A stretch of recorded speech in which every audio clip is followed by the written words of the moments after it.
বরিশাল রেঞ্জের নবাগত DIG Pirojpur press club পরিদর্শন করেছেন। মঙ্গলবার 17 সেপ্টেম্বর বিকেল 3:30টায় পিরোজপুর প্রেস ক্লাব পরিদর্শন করেন বরিশাল রেঞ্জের নবাগত ডিআইজি মোহাম্মদ মঞ্জুর মোর্শেদ আলম। এ সময় উপস্থিত ছিলেন পিরোজপুরের নবাগত police super Khan Mohammad Abu Naser, Barishal range ডিআইজির কার্যালয়ের পুলিশ সুপার মোহাম্মদ শফিকুল ইসলাম, পিরোজপুরের অতিরিক্ত পুলিশ সুপার শেখ মোহাম্মদ মোস্তাফিজুর রহমান, অতিরিক্ত পুলিশ সুপার মোহাম্মদ মুকিত হাসান খান, অতিরিক্ত পুলিশ সুপার সদর সার্কেল রবিউল ইসলাম সহ জেলা পর্যায়ের কর্মকর্তাগণ।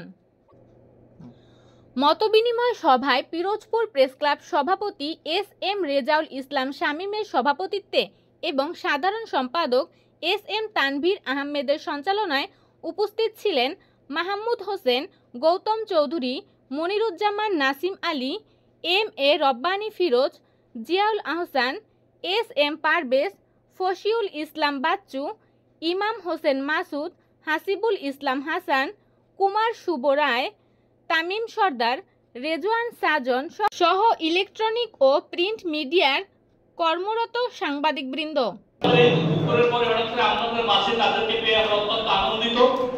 আমরা করছি যিনি আমাদের আজকে দাওয়াত করার সাথে সাথে উনি স্বীকার করে তার মূল্যবান সময় নষ্ট করে তিনি আমাদের প্রেস ক্লাবে এসেছেন। আমরা এটি আজীবন মনে রাখবো।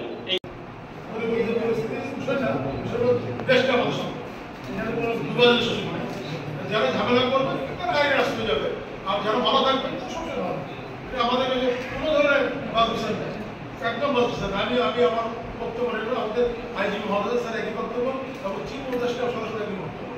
আমরা এই যে আমার মামলা হচ্ছে যেগুলো আমরা বলে দিয়েছি, মামলা হলে আমরা দেখাবো, আমাদের কমিশন থেকে দেখে তারা দেখাবো, তারাই করতে পারবে না। এতে ভুল করে যে আমরা বিভাজিত সমাজ চাচ্ছি না, আমরা বৈষম্যমুক্ত সমাজ চাচ্ছি, রাষ্ট্র চাচ্ছি। এক্ষেত্রে আমরা আমাদের একজন সকলে ধন্যবাদ, আবারও ধন্যবাদ, আবার সম্মান দেখা যাবে।